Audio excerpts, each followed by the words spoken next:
friends, and welcome to day 2 of your balance challenge. Yesterday I challenged you to gather some materials for your balance sculpture. Today I'm going to show you what it looks like to take those materials and try to use what you learned yesterday about finding the balance point, finding stable positions, and using counterweights to help you.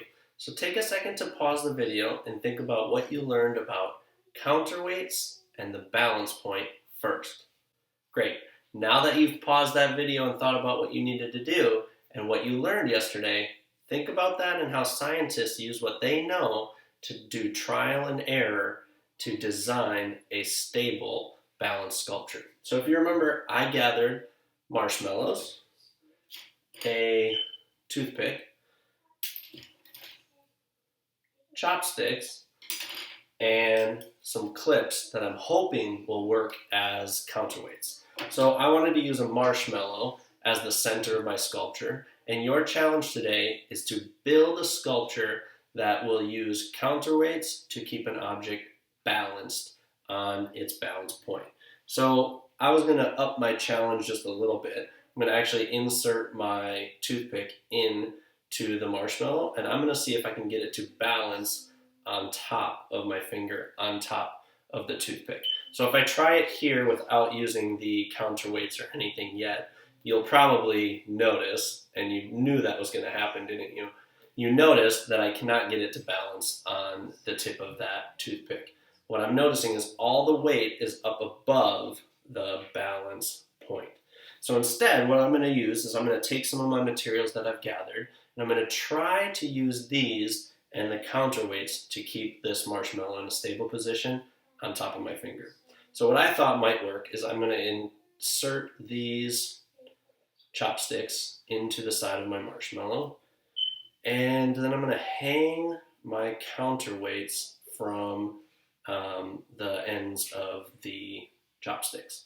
So notice they're kind of sticking in there, hanging off, and you might notice already that the ends of these toothpicks are about even with the balance point, well, just maybe a little bit below. So without using the counterweights, I do have the weight of the chopsticks helping to hold it a little bit more stable, but it's still not successful. It's falling over on its end. So yesterday you learned to take the counterweights and make sure that they are below the balance point. So what I'm going to do is I'm going to clip these on to the end of my chopsticks, and I'm hoping that this is going to work. So I have my marshmallow with the toothpick sticking out, the chopstick sticking out the side, and then these two clips acting as the counterweights. So let's see if I can take this now and balance it on my finger.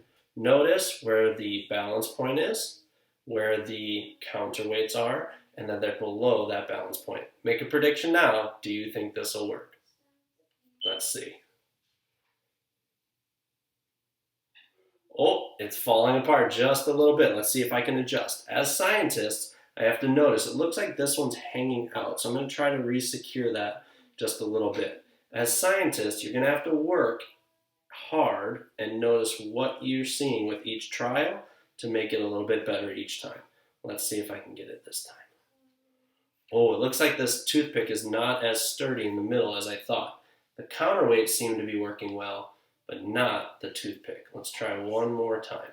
Alexa, how much more minutes on the finger? There we go. I've got it. So today, I want you to use what you learned yesterday with your balance point and your counterweights, and use the objects that you gathered to make your balance sculpture. We can't wait to see what you make. Make sure to take a picture, take a video, send it over to us so we can see what you've made. Can't wait to see your creations.